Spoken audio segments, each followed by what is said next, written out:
Back here on Markets Now, pretty nice day in New York. We'll see what it's like tomorrow down in Washington when the Treasury Secretary Tim Geithner testifies on what he knew about the interest rate fixing scandal. Our next guest pressing Geithner and the New York Fed for more information. Congressman Randy Neugebauer joins us now. We'll be questioning Geithner tomorrow. He was head of the New York Fed back in 2008. Congressman, we know he at least said something about Barclays and the rate rigging investigation there. There are questions about whether Geithner should have done more.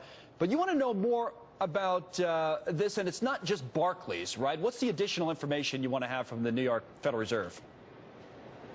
Well, we've expanded, our inquiry. We sent them another letter this week. We want to know kind of what other conversations maybe you were having with other banks, with other regulators when it came to this issue, because what we do know is we've seen a little bit of the response in the structural memo that Secretary or then Fed Chairman or the New York Chairman Geithner sent to the Bank of England. But what we want to know is, this was a pretty serious thing. I mean, we saw these markets being manipulated, price fixing, whatever you want to call it, and we thought there was a relatively muted response on the New York Fed. He was president of the New York Fed back then. He's the Treasury Secretary right now.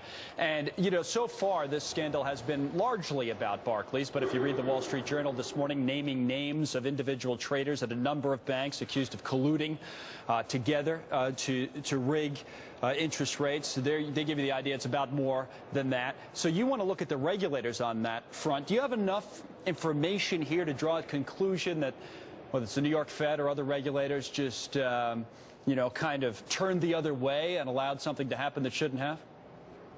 Well, not yet, and that's the reason we sent the additional letter. We want to get more information and exactly who knew what the reaction was. As you heard me ask Chairman Bernanke last week, could one bank have manipulated this rate? And his answer was no, one bank could not have, and so we have to know that other banks were probably engaging in similar activities. From what you've seen so far, and all we've seen so far is what was released there recently by the New York Fed about Geithner, just at least identifying that this was an issue. Some have said, as I said earlier, some have said he should have done more. Were you satisfied with his actions that you know about in 2008? Well, I think what his response was more structural. These are some structural things that you can do maybe to improve the LIBOR reporting. But what we didn't see in there was a reaction to the fact that it was been disclosed that the banks were manipulating that marketplace. Those are two different issues. Market integrity and structural changes are two different issues. So the main point you want to make when you get him up on Capitol Hill testifying is what? Is he going to be under oath, by the way, for this testimony, or how's that going to work out?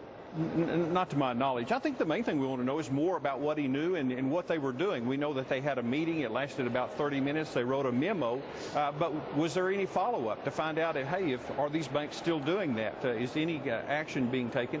We know that they briefed the Treasury at some point in time. What actions did the Treasury take at that particular time? Again, we really don't have enough information, and we need more information here. And maybe we'll get some tomorrow. But Congressman Neugebauer, thank you for joining us today, and we'll keep on top of this story. Appreciate it.